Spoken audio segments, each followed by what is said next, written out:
Myself. This meeting is called to order.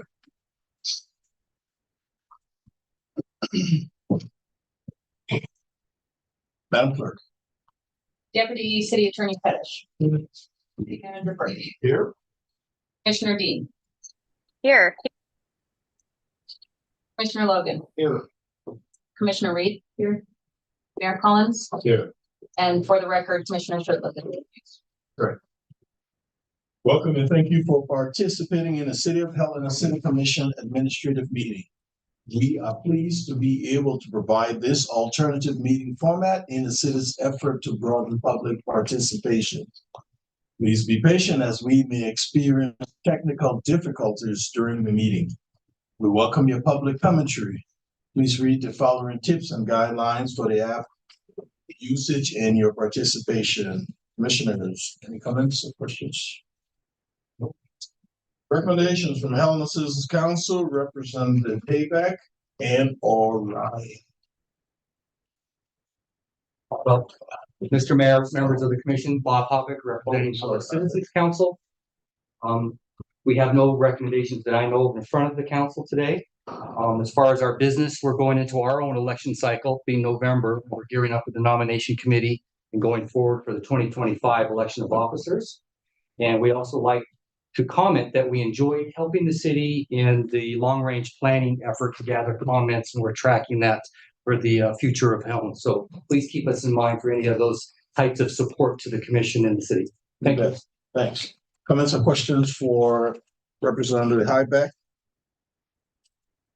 All right, City Manager, your report. Nothing to report, city.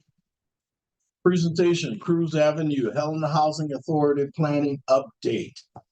Director O'Neill, you have the floor. Mayor, Commissioner, if you'll allow me just a couple seconds kind of queue up Michael being here.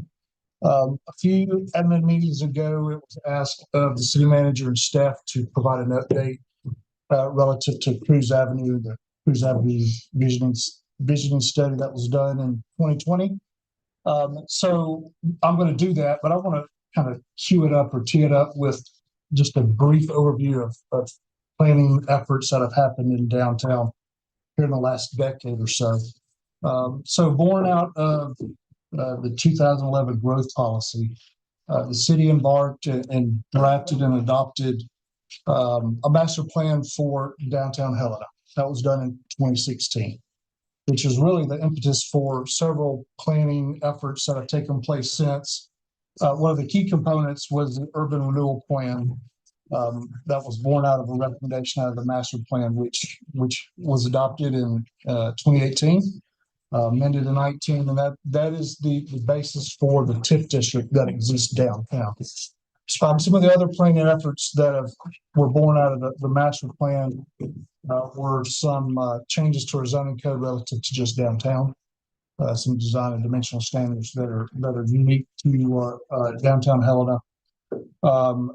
Of course, the visioning study, which I'll mention here in a minute, but two other items that were born out of the downtown master plan, the multimodal traffic study that just wrapped up 2 years ago or last year, as well as a review of the 5 points intersection that was done in 2011 or 2021. So with the visioning study, which was recommended out of the downtown master plan to kind of revisit Cruz Avenue, and I won't say bad policy, but some of the policy that was born out of urban renewal and some of the challenges that we see downtown relative to overbuilt environment, particularly the roads, Cruz Avenue, Cutler, the whole premise that we would have a southern bypass around the city from Interstate 15 back to 12. So we embarked in a downtown vision for Cruz to kind of revisit what that corridor looks like. And this vision was aspirational. There was no review relative to how much it would cost to implement some of these visions. It was not meant to sit on a shelf, but wait for the perfect project, so to speak, to start revisiting it and looking at Cruz Avenue. One of the big challenges for Cruz and visiting that vision and relooking at crews was the lack of infrastructure, either be stormwater or water and sewer. It's just not there in the corridor. So we were relying on a project to kind of get started or jumpstart work on realizing the vision for Cruise Avenue that was born out of 2020. Typically, a vision study does not come with a set of actions, but this vision study did. Couple key action plan items that were born out of this vision study was to look at Cruise Avenue and Cutler Street right away with possible abandonment, to tee up private property owner purchase along the corridor, infrastructure extensions, which I mentioned because there is no infrastructure along Cruise for the most part, and increase some economic structures to accommodate attainable housing with an eye on disposition of city property for redevelopment. So this is why we've invited Michael O'Neill from the Housing Authority to come speak to you about the Housing Authority's plans. They're kind of going to be the seed project, so to speak, to get us started realizing what was born out of the Cruise Avenue Vision Plan. And being a key partner, I think they are the perfect collaborator with the city to kind of initiate some of the Cruise Avenue work. So without further ado, Mayor and Commissioner, I'd like to turn it over to Michael. Thank you, Mayor. Thank you, Chris. Again, I'm Michael O'Neill. I'm Executive Director of the Helena Housing Authority, and I appreciate the opportunity to be here today to update the Commission on some of our activities. We've been participating in the cruise planning at every level of the city has been looking at this, and we see it at a time of great challenges in terms of addressing our housing needs. This represents a great opportunity, I think, for the city. Trying to increase the amount of housing in this corridor was always a number one goal of the overall project. And what we have before you in your packet on the second page is just a conceptual plan that really does just a few things. One, it supports this plan really supports a detailed infrastructure study that was conducted by our civil engineer team. Larson Civil Engineering has done the calculations and which I think really brings home, makes solid, kind of takes an idea into a much more solid concept. It shows that we are able to get water and sewer infrastructure into this area in order to provide for the infrastructure needs of any new additional housing units being built. And in fact, we're conceiving that we could see as many as an additional 70 units being built as part of this effort. And what's being provided to you is kind of just the sense that we will be squeezing in Cutler, which is currently 2 lanes, and that we're able to get within city standards, a very nice streetscape, boulevards on both sides, and then we would have housing, a streetscape of housing going along Cutler, and then adjacent to our Emmy Anderson property, and then up on the on the Cutler side, we also have a Cutler project on the other side, and we'd be able to add additional, potentially add additional units up on that kind of bluff overlooking downtown Helena. It's a lovely site. A lot of questions at this stage, of course, but I think the fundamental piece is that we're able to figure out how to get water and sewer into this property. In addition, we'll be able, the large building on the left-hand side of the plan is our Emmy Anderson building. It's a 76 unit affordable housing, public housing currently that's targeted at folks who are either over the age of 55 and or people with permanent disabilities. And on that property, we will be able to add additional 21 unit apartment building potentially, and an additional fourplex along the back of that. I think it ends up being a very efficient use of property, and will really meet that goal that was conceived of in that visioning process, where we bring housing into this corridor. We also want to be a good partner, and we want to do it in a way that is attractive and is adds to the overall vision. And sitting through those meetings, and is that idea that right now we don't have sidewalks and things like that, and we want to help contribute to that happening as well, so that we can bring a complete finished streetscape to that Cruz Avenue in Cutler into the neighborhoods. I think so. At this stage, it's just saying it's possible. One of the things I do, a couple things I want to bring the full commission up to date on is that the Housing Authority currently is going through what's called public housing repositioning. And under my promise to be short, I'll keep it short. But fundamentally, folks may not be aware that public housing authorities all over the country since 1986, under what's called the Faircloth Amendment, you're not allowed to build a single additional public housing unit. And so that means in Helena, here at the Helena Housing Authority, we haven't been able to build an additional public housing unit on any of our public housing properties. That's a specific low-income public housing program of HUD. And so we have 366 of those properties or units in residences in the city of Helena at multiple parcels.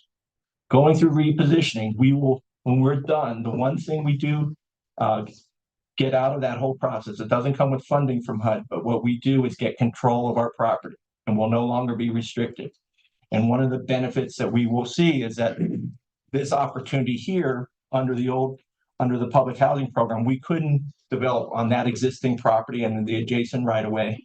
But once we're through repositioning, that will be an opportunity we'll have at the Housing Authority and working with the city to get that done. The first phase of that effort is trying to get Stewart Homes through what's called the Section 18 obsolescence application process, which is in the works. As part of that, if we're able to get that approved as obsolete, it was originally the first phase of that property was built in 1939. It's among the oldest public housing in the nation.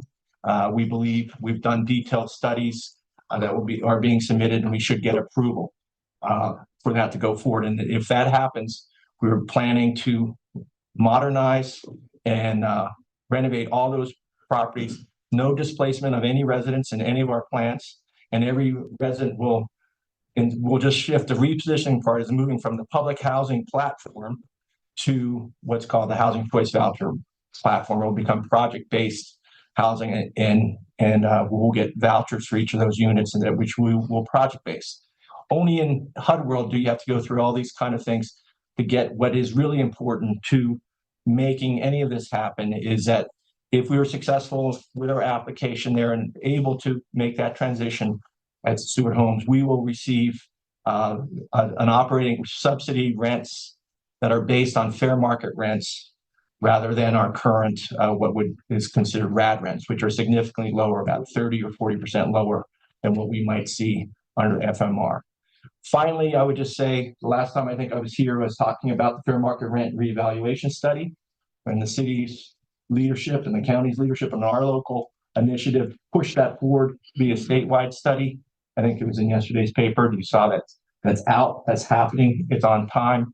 The surveys are in people's mailboxes, and they are responding. We're getting, and so we hope that will document the need to even take our fair market rents higher, and why that's important, not only for our public housing redevelopment, but it really is critically important to all of our housing assistance programs, like the Housing Choice Voucher Section 8 program, that currently we're not able to use our vouchers as much because rents are so much higher than what the maximum amount you can use. And so through this process, we're going to be able to ensure that we receive a much greater federal assistance to those who need it in our community. So with that, I'd answer any questions anyone has. And I was under, I don't know, I didn't time myself, Mr. Mayor, but I hope, I don't know if Chris's intro counted into. Comments or questions for Director O'Neill? All right, thank you, sir. But it's the same topic. Yes, Yes, please. thank you, Mr. Mayor. So super interesting, helpful, great to hear where we're going with this. So in terms of like a next step, not the next step, but what happens? Well, I think that the repositioning process is critical to any future development of additional housing. So I think it's very interesting, very positive that the Department of Commerce is taking that on a statewide basis. I think you've all seen the preliminary numbers on where we're at and where we potentially could be. And so we'll have to follow that process through. In addition, I don't think we just sit and wait for those results. The housing authorities engaged engineering and will continue to work with public works folks on the viability of sewer, water, whatever land use decisions potentially will need to be made by the governing body in preparation of, yes, this is a perfect use, 85-year partner, we need additional low to moderate income housing. Couple of positives. The Department of Commerce is footing the bill for the fair market rent study. We now know that there is viable ways to provide those parcels of property with adequate sewer and water and stormwater services. So we'll just have to try to move both of those processes along concurrently without getting too far in front of ourselves or too far in front of the commission. Thank you. Mr. Mayor, or the manager or director, but so is this, am I gathering this as a potential project, or is this a project that we've committed to? Mayor, this is a potential project. So we're looking at the viability of it right now. But I think in many respects, first of all, I think it fits the aspirational aspects of the study. Secondly, I am very encouraged by where we're going relative to the repositioning with the Helena Housing Authority. And thirdly, I think there are some opportunities to potentially, pending commission approval down the road, create additional low to moderate income housing in this area of Helena. Second question, if I may, do we have a sense of I think I asked this in 2020. Do we have a sense of the infrastructure, the financial impact to the city relative to the necessary infrastructure? I don't think we've put those numbers together yet. I think we're looking first at the viability that can be done. Mm-hmm. And that's where we're at today. So cost projections and all of that. Okay. Thank you, Mr. Mayor. All right. Thank you. Thank you. Thank you. Hey, transportation systems. In a local update, Director Kanopki and Deputy Director Cooley. Good evening, Mayor. Well, and Commissioners, while Chris gets the presentation brought up here. As you are aware, several months ago, the city and the county entered into an interlocal agreement to exchange services, basically for paving portions of the fairgrounds, and the county would get the roundabout outside of the fairgrounds designed. This past summer, these two areas of the parking area were paved by crews. And then the study area for the roundabouts, obviously down there at the intersection of Custer and Henderson.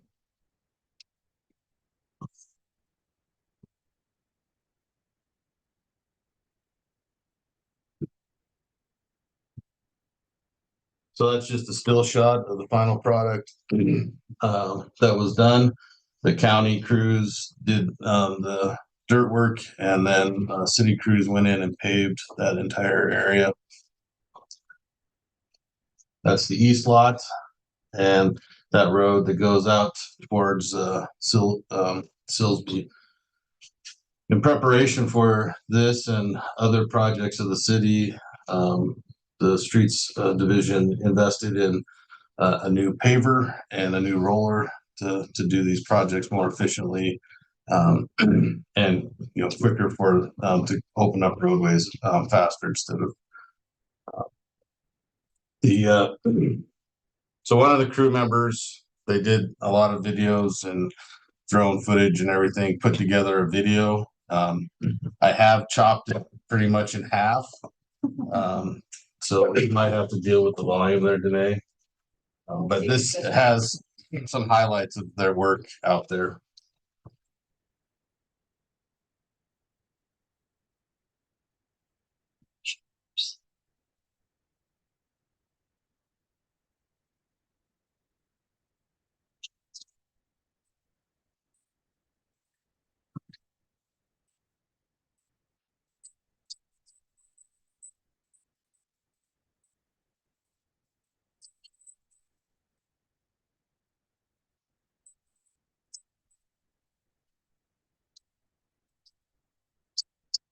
I'll say we're speeding limit out there. So.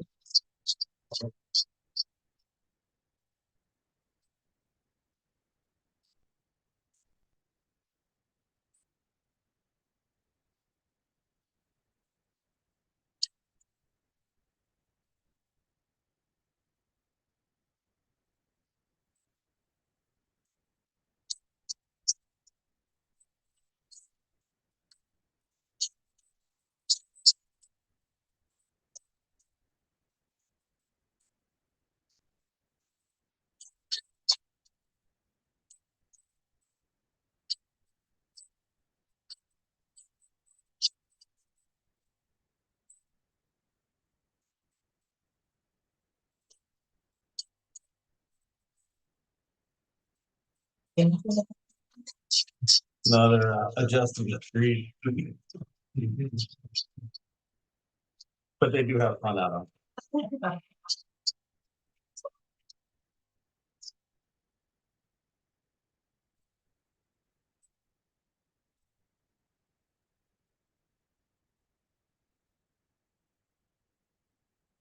So.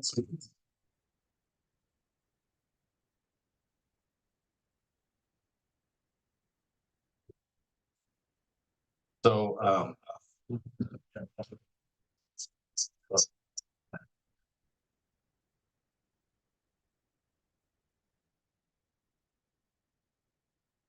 They're right to difficulty.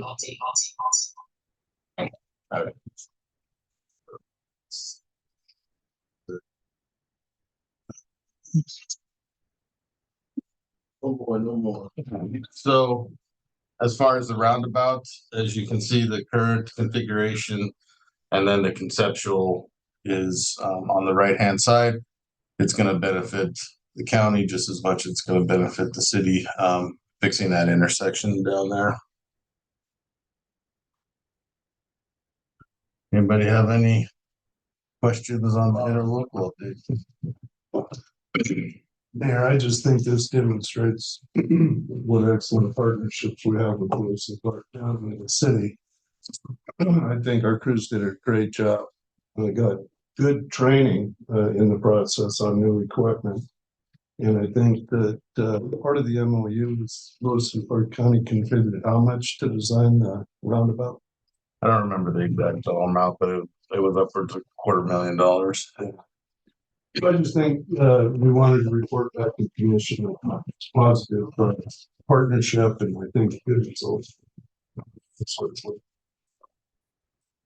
Commissioner, I'll see you. Thank you, Mr. Mayor. Director Kanopy, we've gotten a couple questions about roundabouts in general, and I think this actually might be a really great opportunity for you to answer this question because we did get one regarding the pedestrian safety piece. So after seeing that conceptual design, can you talk about pedestrian safety and crossings at these roundabouts?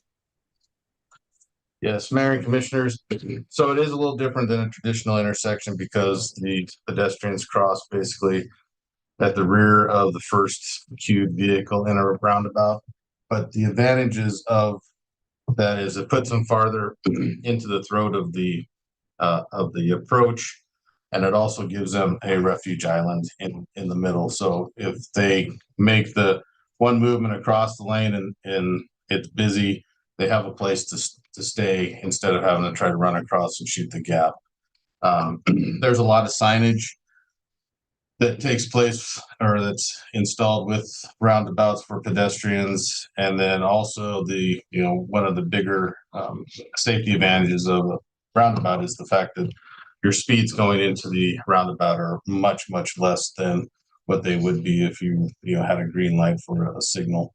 So in conjunction with the signage, the refuge island and the reduced speed, it should work out very well for our pedestrians, especially in high pedestrian areas like the fairgrounds people would be expecting to see the pedestrians there. Thank you. Any other comments from the commission? Thank you, Director.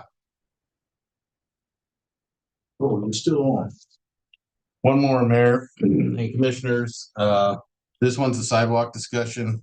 We've been having these. We've had sidewalk summits. We've had some sidewalk discussions. But what we're really talking about is, sidewalks that end in a full height curb that make those sidewalks inaccessible to people with disabilities. Go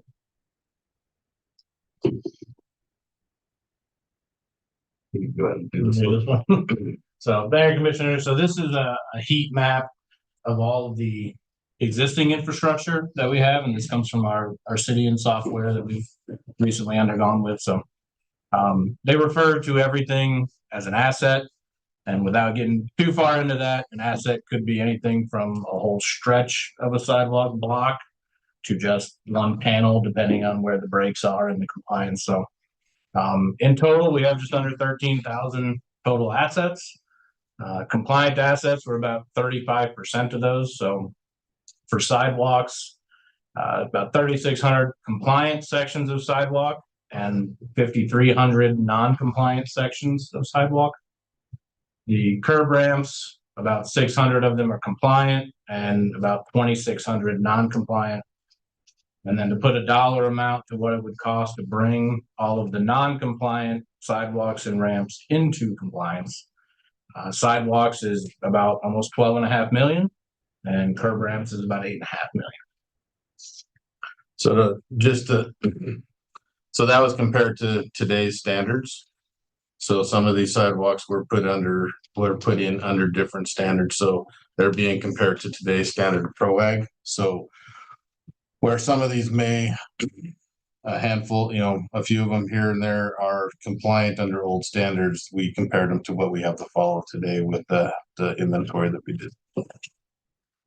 Thank you, Mr. Mayor. Just a quick question on that. So the cost to compliance is where we have sidewalks, and if there's nothing, that is not included in the cost.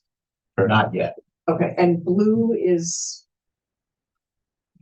that where there's nothing, or is that, what does the blue on the map indicate? So the blue is the level of out of compliance. So the red means that it's very out of compliance in those areas, and that level is assigned by a priority. And so if it's very out of compliance, the slope is off, and there's trip hazards, there's multiple things wrong with that section, it gets a higher priority, and those are the red areas. And then the blue areas are the things that are, there may be one or two small issues with that section.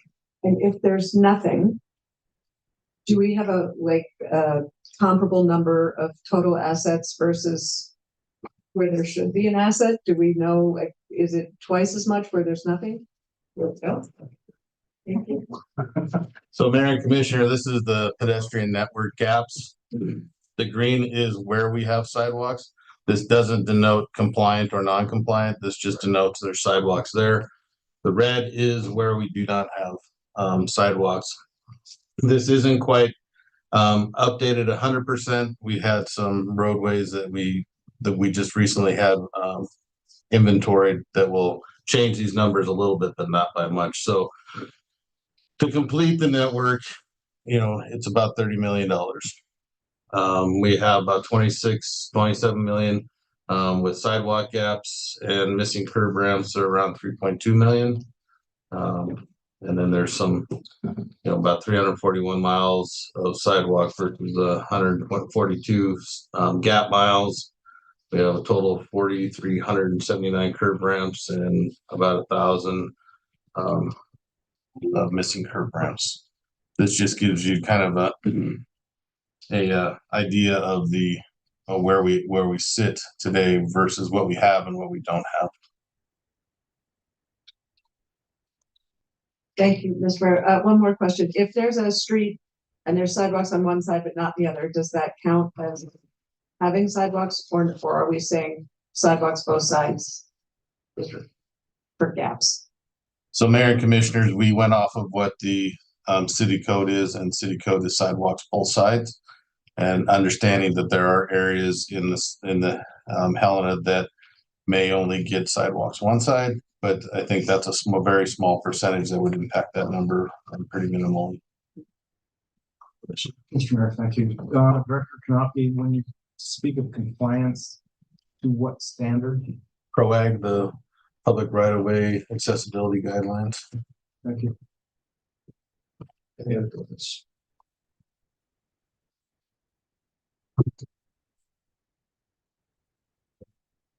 So, Mayor and Commissioners, I know over the course of these discussions that we've had, we've brought some of these options to you in the past, and now that we've kind of really put a relatively solid dollar amount behind sidewalks everywhere in the city, we're back to that stage of how would you like us to address this going forward. So we have just outlined mostly a review of a lot of the options that we presented in the past. So these would be short-term to intermittent or medium-term options to fund a project like this. And so the first would be a loan, something like an intercap loan. And I think this $2 million capacity was back when we did this the last time that we got from Director Danielson. I think that's for the whole city's capacity is $2 million. Yeah, that it has to be reevaluated every calendar year. So it's obviously a moving target, but it's $50 million worth of everything if you put those two numbers together that we showed you. And then for grants, again, option exists, but not really a long term. I don't know that there's any grant program out there that we could absolutely consistently rely on every single time to fund these projects. And in addition to that, we would still have to identify the match. So, even though if we get a grant program, most of them are somewhere between the range of a 20 to 50% local match. So we would still have to come up with that amount if the grant was awarded. We listed out a couple of the grants that we have here now that we're working on for projects like this. One is that SLIPA grant that we've just gotten. It's about $300,000. So 192 from the grant, $115,000 match, and those are going to be for curb ramps. And then the TA, transportation assistance alternatives, over in the 6th Ward, about $650,000 worth. And then a community development block grant, which is obviously a competitive application that community development might help us with. And there's almost an infinite number of programs that exist right now to go after funding like this.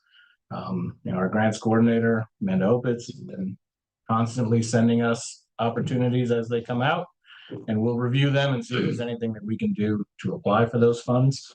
And we'll continue to do that. But again, we see the grant funding as a long-term solution in short spurts. So we could get it, do a short-term project, and then we may not get another grant for years. And so after that, another short-term to mid-term special improvement district. Right, there are limits on the length that those can be in place for. The city's general capital improvement fund.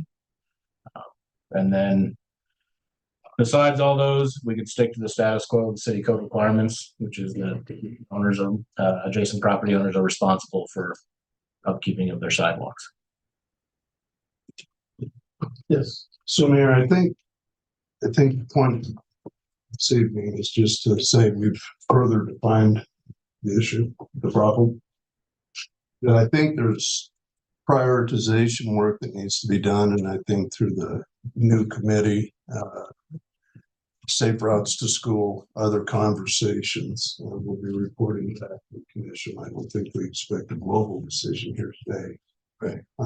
But we'll just keep, as we further define the problem and look toward solutions and establish priorities, we'll report back to the commission and keep this priority in front of us. Yes, go ahead. Thank you, Mr. Mayor, and for Manager Burton, if at some point as we move through this, if we could have just a short update on, that might be there, the special improvement districts, like mechanically, what do those processes look like? If it's something we wanted to consider, just a short information for all of us. Some of us are newer than others about what that looks like. If it was something we wanted to consider, would be great. So, Mayor and Commissioner, just the longer term funding options obviously are a bond or a sidewalk district, and either of those could be fashioned in the a maintenance district or a maintenance bond or an installation, just to maintain what we have or to start installing. There's other sidewalk questions that come up during every budget cycle is funding for the sidewalk replacement program. Those funding levels have stayed the same for since the program came about. Costs have gone so that the program, as costs rise, gets less and less effective.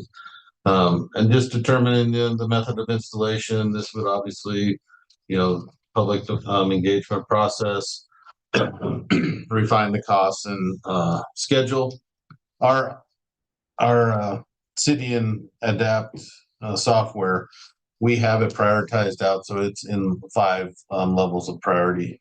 We've set those to basically number 1, the most egregious issues like huge vertical displacements or very deteriorated sidewalks. So we can give you a idea of what each one of those priorities would be as in a cost realm, and come back with those answers for you if that's what is something you would like, and then we can approach a method from there.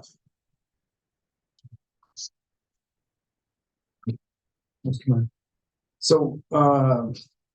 Kanopke, if the special improvement district is ultimately the direction that, let's say hypothetically, the commission thought we ought to go, that process is like any other special improvement district. It doesn't really go to the voters like the levy. It's a mail-in kind of arrangement. Is that correct? Mayor and Commissioner is correct, and people could protest. Thank you. All right. Mayor and Commissioners, I'll apologize ahead of time for our last slide, but I could not help myself. Commissioner Dean. Thanks, Mr. Mayor. That was one of my favorite books or collection of poems. One question, I guess I have a couple things. One thing I would really love to see added on some of our funding options is a Safe Streets for All grant. I will say that I just attended another session today here at the National League about the local infrastructure hub that provides support, and one of their boot camps starting in January is for the Safe Streets for All grant. And they are okay if you do not have kind of everything ready to go. That's why they're there. And so I think that that could be a really great opportunity, especially if we think about from the perspective of safe routes to school and prioritizing from schools out. We could also come at that from a different way, but I know we've already had that discussion. So I would really encourage a look at participating in the boot camp that starts in January for Safe Streets for All. So we could at least get potentially one of the neighborhoods addressed.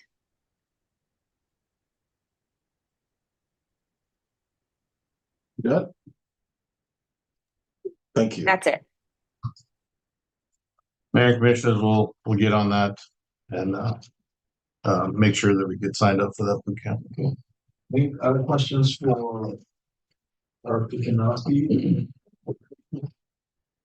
All right. Department of Reports, pay plan update. Okay. Director McMahon, you have the floor. Thank you, Mayor and Commissioners. I think I need to drive the presentation. Sure.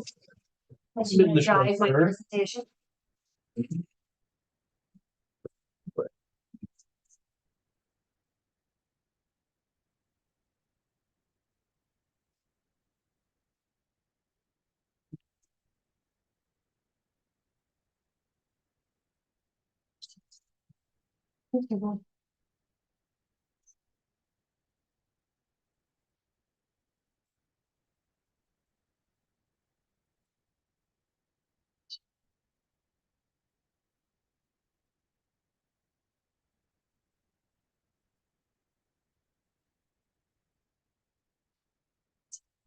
Okay, thank you, coaching. There we go. All right. Thank you, Mayor and Commissioners. Tonight, I'd like to update you on the works of progress on our pay plan. So in your packet, I provided lots of information, but I'll be as brief as I can be, but still give you substantial enough information so you have a good sense of the amazing work that has been going on over the last couple of years. As you know, in terms of background, one of the city's strategic goals was to be the employer of choice. We worked on that about a year ago with the commission and the leadership. A major strategy that came out of that strategic goal was to establish competitive market-based pay plans. So that work we've started before that. We've been working very diligently over the last year.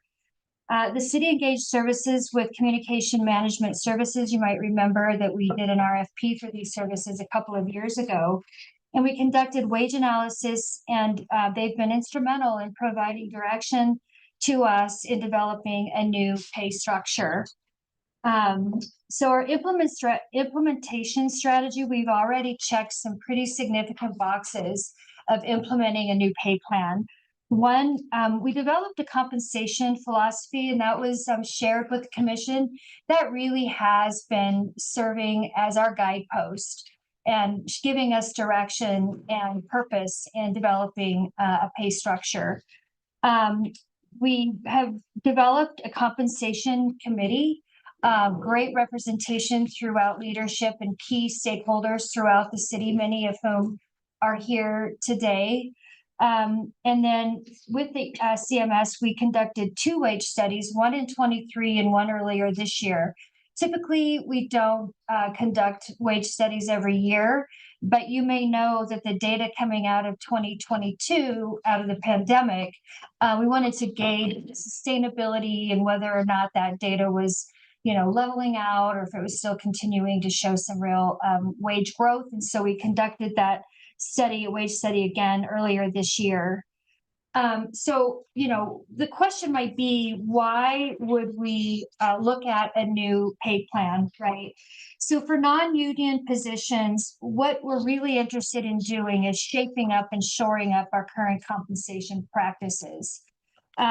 We want to define and value job content for each position in the city, to have some internal structure and some external competitiveness as well. And so to develop a pay plan that will meet both the means, provide a longer period of wage growth. I'll go into that in a little bit. Alleviate wage compression that we have and we suffer from currently with our current pay structure. We need something that's financially responsible, predictable, and sustainable over time. So we need to be fiscally responsible while still keeping up with, market and wages. And then base those wages on, or base our current wages on market. So that's why we would want to look at the current pay plan.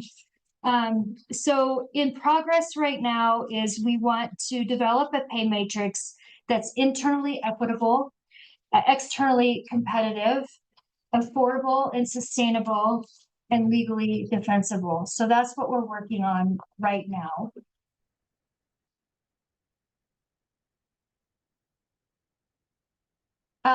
I took a little summary of our compensation committee. Like I said, many members are here today. So that basically this compensation committee, we meet at least monthly, and those meetings are really substantial and fulsome. CMS has helped us develop some agenda items and to get these initiatives some real energy and buy-in from some of our key stakeholders and leadership members. So the role is to provide to the city manager advice and recommendation on administration of our compensation suite. And when I say compensation suite, you may know that compensation isn't only wages, but it also includes benefits. So this compensation committee will advise on wages and a benefit suite. The committee assures alignment with our strategic plan, making sure we're all going in the same direction with regard to that strategic plan. The philosophy, as I mentioned earlier, that's a foundation for this work, assessing our workforce needs, and that we have competitive, fair, and financially sustainable pay and benefits. And in your packet, I did include the compensation committee sort of charter or, role.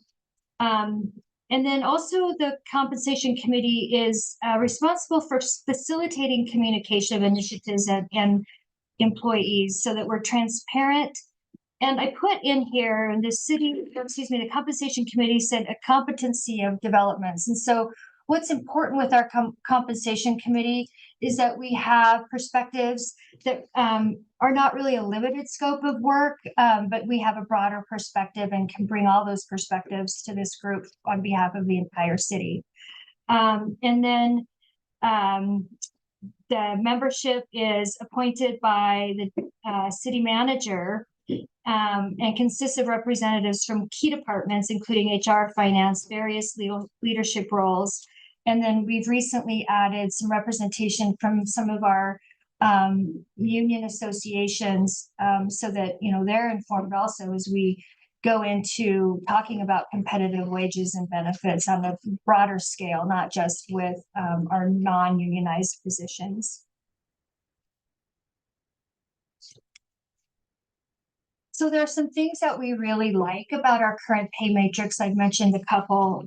One is that we want to be sure that our employees understand it and it's financially predictable. Right now, we have a structure that employees culturally understand, and we, within some parameters, understand how we need to budget for those wage adjustments within our current pay matrix. And we like that. We want to make sure we preserve those things when we go forward. One of the things that we're very involved in right now, I'll talk a little bit about this, is we really haven't had a system to objectively evaluate our internal structure, like where positions are placed on a pay matrix. So we've developed, along again with CMS's consultation, and it was a priority for the commission or for our committee to make sure that we had an objective way to evaluate components within each position to assure a solid foundation of a structure. So we're doing that as we speak right now. And then this matrix that we're working on will value retention, the job content and equity, and provides for career growth. So those are sort of the goals and considerations that we put into place as we have been going forward with this work. So where are we now? So just to give you some context, our current pay matrix has about 70 plus pay grades with 5 steps in each pay grade. So from 1 to, it's simplifying, but 1 to 73 pay grades. And then people start, if they start at step 1, when they start at the city. Every year thereafter, they get a 5% increase for 4 additional years. So it's 5% between each step. That's created an issue for us in wage administration and compensation administration. It creates compression of wages and it significantly overlaps those pay grades because there's only 2.5% difference between each pay grade and 5% between each step. So you can see how that collapses those wages and it creates some inequities, significant inequities and compression. So we've developed a plan to alleviate those compression issues, or at least address those compression issues. And then, as I stated, we've had to more and more frequently hire above a step 1 to be competitive, because even if our midpoint at step 3 is 100% of market, if you're looking at 5% lower for each of those, at most you're at 90% at beginning, and we just haven't been competitive. And I'll talk about some of the adjustments we've made to that. But if you're here for 4 years and you started at step 1, you're maxed out on your pay steps after year 4 because it stops at step 5. And so we want to develop a system that provides for more growth throughout your longevity. So what we're proposing, what we're working on right now is compressing from 73 pay grades to like 25 pay grades. And instead of 2.5% between each pay grade, we've looked at compressing like 1 pay grade into 3. So it'd be a 7.5% or 7.7% increase between each pay grade. And then instead of 5% between steps, 2.5% between each steps for 9 steps instead of 5. So it's keeping some of the fundamental principles that we value right now, and that it's predictable, and we can sustain some kind of a predictability and understandability about this, but it is reconfiguring the pay matrix. So this is what it basically looks like. So right now, as I said, we have steps 1, 2, 3, 4, 5. This expands it to 9 steps. And as I mentioned, between each step right now, it's 5%, where this would be 2.5%. And then again, between each pay grade, instead of a 2.5% between each pay grade, it would be then the 7.5% between each pay grade. So this is sort of an outline of what it would look like. Just a pictorial. What did I do?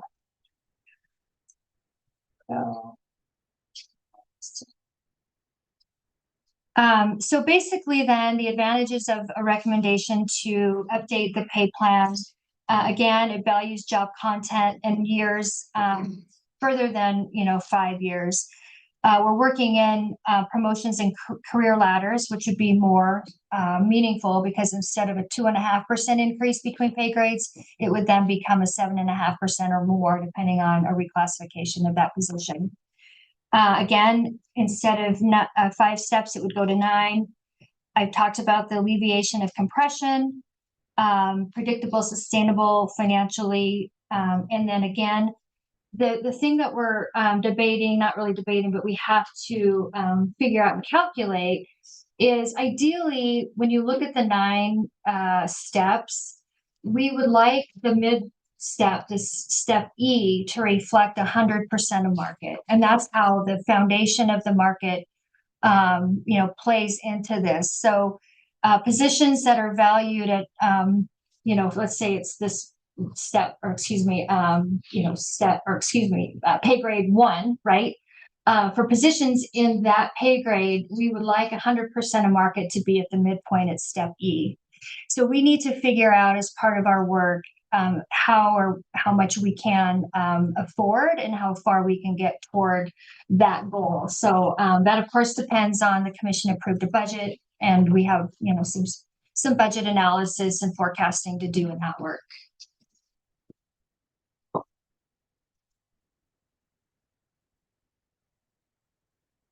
So right now, we're working on classifying and evaluating every single position in the city.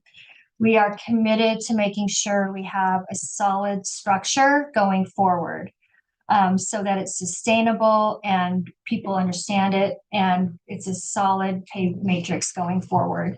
So HR. So first of all, CMS has benchmarked several positions to help facilitate this work, and we've been working with the compensation committee.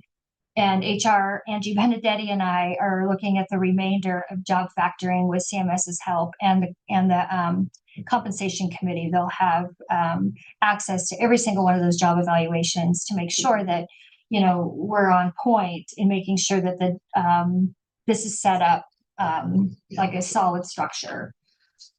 So then what we'll do then is, after we've evaluated every single position, then they'll be placed on that pay grade, right?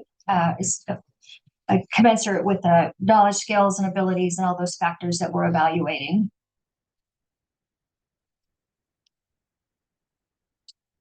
So here's a timeline that we're looking at. As I said, we have until the end of this year to evaluate every single position. We'll place the positions on a pay matrix, and then make sure that the compensation committee has an opportunity to provide feedback. We'll work with finance and make recommendations to the city manager on funding levels to the midpoint, which is step E. And then we'll make these recommendations to department heads early in the year in February. They'll have an opportunity to review where those positions are being placed in a new matrix, and there will be a dispute process that will go in front of the compensation committee to evaluate, make sure we got it right, because again, we want to have this solid foundation going forward. Once these are finalized, then the final recommendations will be made to the city manager in the budget planning process, and then presented to the commission for adoption of the preliminary budget in June. With your endorsement, we'd like to start to communicate this out. People are wondering what the work is that we're doing, because we are starting to work with departments and have these conversations about position evaluations and position assessments. And so our thought is, we'd like to create an intranet page, employees access only, put in there our strategic plan, our compensation philosophy, the pronouncement of the commission, or excuse me, compensation committee, and then this timeline. And so people will now have an understanding. So if and when this is approved and we can go forward, that people are informed, and department heads can communicate these different junctures of the process out to their respective staff members. That's all I have. Yeah, your manager got a question for you. No, Mayor, I just wanted to add, and Mayor and Commissioners, you've both been involved for a number of years in terms of putting systems back into place, budget, audit, development review, and classification is another one. So I think at some point relative to this update is, okay, generally, do you concur with the approach that we're taking? And I think that's part and parcel with communicating outwards. So you need, at some point when we're ready, you need to improve or approve the pay and classification system. And then that doesn't create the money to fund it. So we'll have to work our way through the process annually to implement it as best we can in terms of the benchmarks. And it's just an ongoing process year after year to see how we can become an employer of choice and be competitive so that we can recruit and retain good people. And we've made a lot of progress in the last several years. Yes, thank you. So in your previous slide, it seems that you're prepared to communicate. I think the next to the last, the slide before the question slide. Communication I plan. know which one you're talking about. There we go. So general employees don't, outside of the committee, don't really have a lot of detail on what's going on. Is that accurate? Correct. We wanted to make sure, Mayor and Commissioners, that the commission was updated and given the city manager's direction, approve the plan before we got ahead of ourselves, I guess. So in this communication plan, is there potential for employees to give feedback on their thoughts? Or is it just informational? How do you see that? Mayor and Commissioners, the way we see that is we will be providing the information. And the reason I say it that way is we have a compensation committee that's worked very collaboratively on developing systems, methodologies,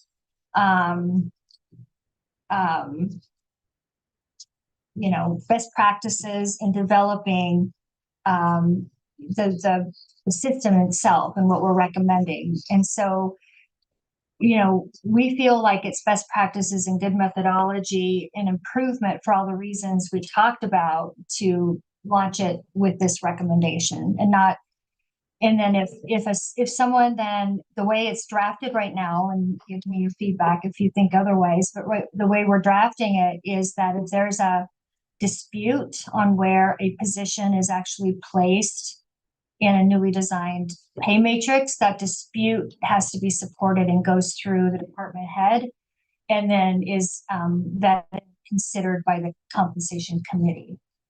Yeah, and so in my mind, I think that you got the general update here. And I think that we need to report back to the commission after you can think about this and digest it in a couple weeks with a communication plan, and if it aligns with where we're headed here.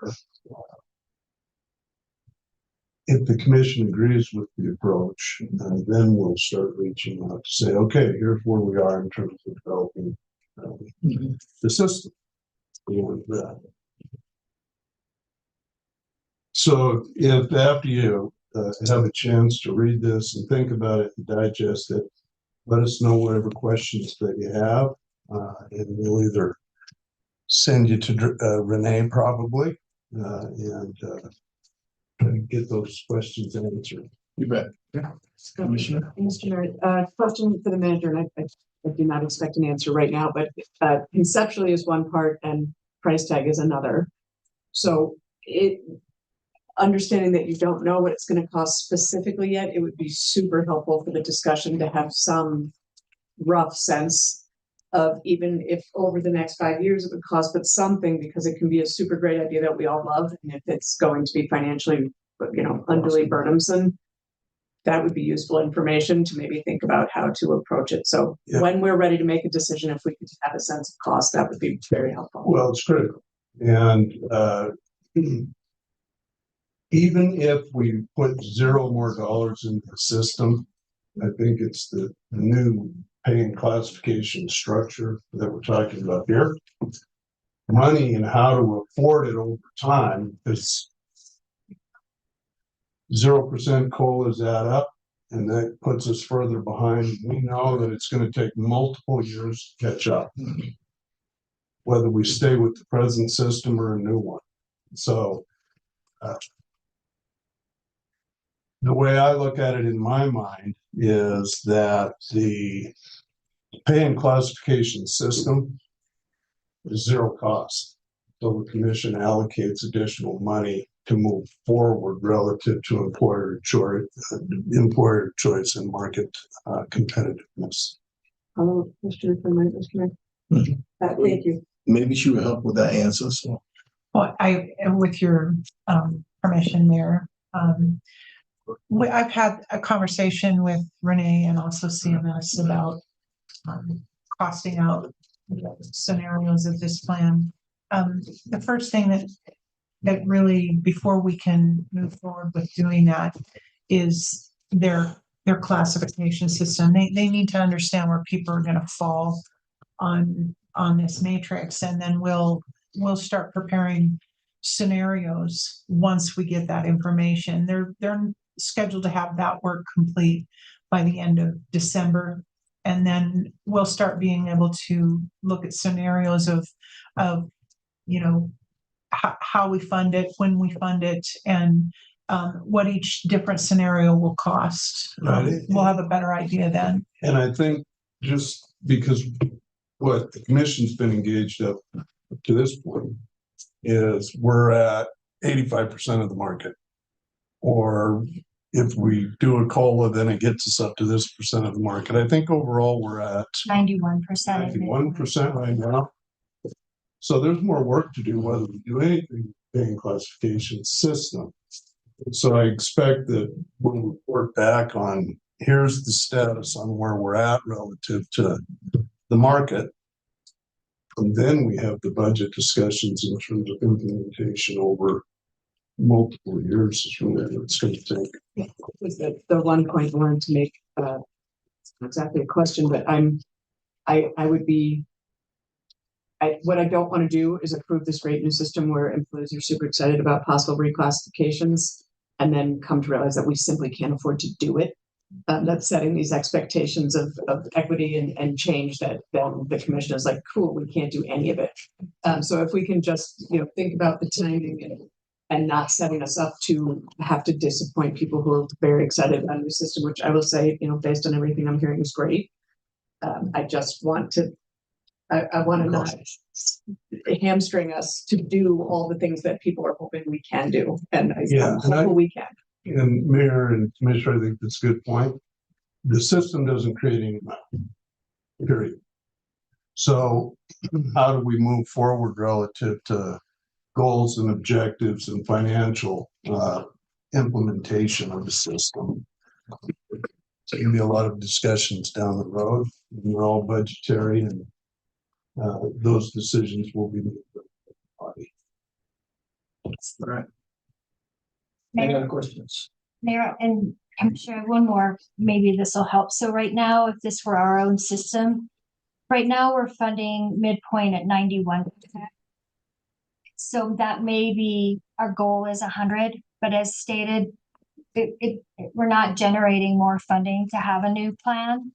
We have to figure out what it is what it is in our budget that we can assign to this matrix, you know, based on percentage of market to midpoint. I don't know if that makes sense, but And over multiple years. could take over multiple years. Yeah. All Mr. right. Mayor, Who's that? this is Emily. Go ahead, Commissioner. Thanks, Mr. Mayor. I wanted to ask a question regarding the compensation committee makeup. When we had this conversation at an admin meeting, I don't know if it was 6 months ago, however many months ago, we had talked a little bit about rotating committee membership to include some other staff level perspectives and also opportunity for more leadership development.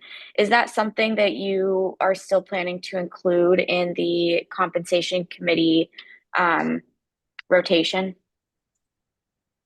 Mayor and Commissioner Dean and Commissioners, yes. So in the membership section of the compensation committee, we do address that we want to make sure that various leadership roles are represented and we'll incrementally rotate. We haven't put a time on that because, for example, this project, we wanted to make sure we had continuity within that membership. But it is something where we do want the vitality and that leadership professional development to continue. So you can see on the membership list, there are some standing positions, the others up for rotation. So like the director of resources, director of finance, those are standing members. Others will rotate. Okay. I think that would be important to include in some of those communications once they do start coming out so that staff know that there will be other perspectives and opportunities for them to provide some of those thoughts on how we move forward. Any others? You done, ma'am? I am finished. Thank you, Mayor. Okay, thanks. City of Helena Sustainability Update 2024, Director Leland and or Coordinator Miranda. Mayor Commission, I'll just turn it over to Miranda. She can go through it. She's talked before, and this is just to give you an update of what we're doing for sustainability. Thank you, sir. Miranda, you have the floor.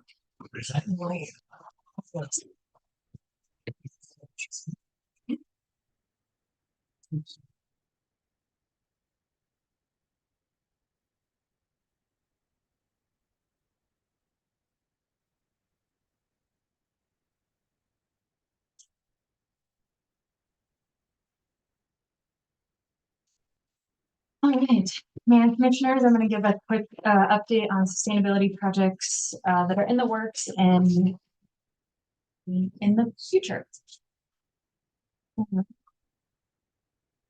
So starting off with solid waste and recycling, we are working through an integrated solid waste master plan. It is set to be complete in the following months, with more information available at the December joint meeting.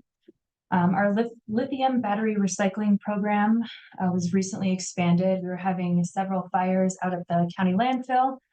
So with that, we decided to expand the program to divert more batteries out of the landfill. With that came an extensive education outreach piece. So I guess we will see what happens. Our composting and food waste reduction pilot project, this kicked off in July. We have 6 businesses that are participating. We have Helena Food Share, Mackenzie River, Brooklyn Pizza and Pasta, Bagel Company, the Albertsons on Fee Street, and 1889 Coffee. On average, we're diverting about 500 pounds of food waste per week, with a total of 4 tons being diverted. We are looking to expand this project and take on more participants, so that is going to be in the coming weeks. And then phase 2 of this grant, which is the chickens, that is going to kick off in the spring. The solid waste infrastructure for recycling grant. We hired Robert Pesha and Associates to write this grant. We're going to be applying for about $4.5 million in recycling improvements. This is the second time that this grant is funds from this grant is being dispersed. So this is the second round of funding that we're going to be applying for. The curbside recycling contract, we renewed this. The curbside recycling contract with Helena Recycling has been renewed through January of 2026. The solid waste rate study is going to be conducted this winter, and more information is going to be available in the coming months. Just additional information regarding residential, commercial, and recycling rates will be provided there. And then education and outreach is just a piece, an ongoing practice that we tried to intertwine into each sustainability project. Some energy efficiencies, the 10-mile water treatment facility backflush pumps. This is budgeted and anticipated to be completed in fiscal year 26, with an estimated savings of a little over $8,000 per year. The Bill Roberts Golf Course solar project is underway. This is set to be complete in the spring of 2025, an estimated savings of over $10,000 per year. The city county LED lighting upgrades, I believe 4th floor is just about complete, if not complete. And then the basement and 2nd and 3rd floors are remaining. This is an estimated savings of over $6,000 per year. The Law and Justice Center boiler upgrade is an ongoing project and estimated savings of $10,000 per year. The wastewater treatment plant mixer motors.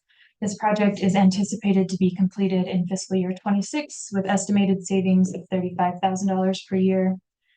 And also at the wastewater treatment plant is the blower motor, which is anticipated to be completed in fiscal year 26, with estimated savings of $47,000 per year. And previously, additional funds were added into the residential energy efficiency and renewable energy loan program. And I believe that money has already been used up, so it's getting used.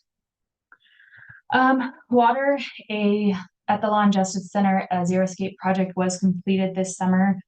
The entire lawn was redone with drought tolerant and native plants. The Red Mountain Flume, this project is in the beginning stages of going out for bid. Sustainability, the 2023 annual sustainability report has been completed and it's going to be posted to the city website. And then the sustainability plan / audit was completed in March of 24 and it is also posted to the city website. And just to note that all of the energy efficiencies that I just previously mentioned were all items that were outlined or brought to or outlined in the sustainability plan. So, and then lastly, the story map that we've been working on is just something that we're going to be posting to the city website to just showcase all of the sustainability projects that we've been working on. So that is in the works. And that's all I have.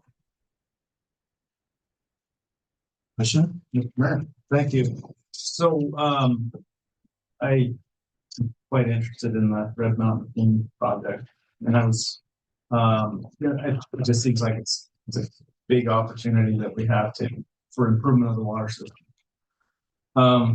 Can you talk a little bit about the scope of it? Like, what does that mean, the project? Mayor, Commissioner, as far as that project, we have the ARPA funds that were designated.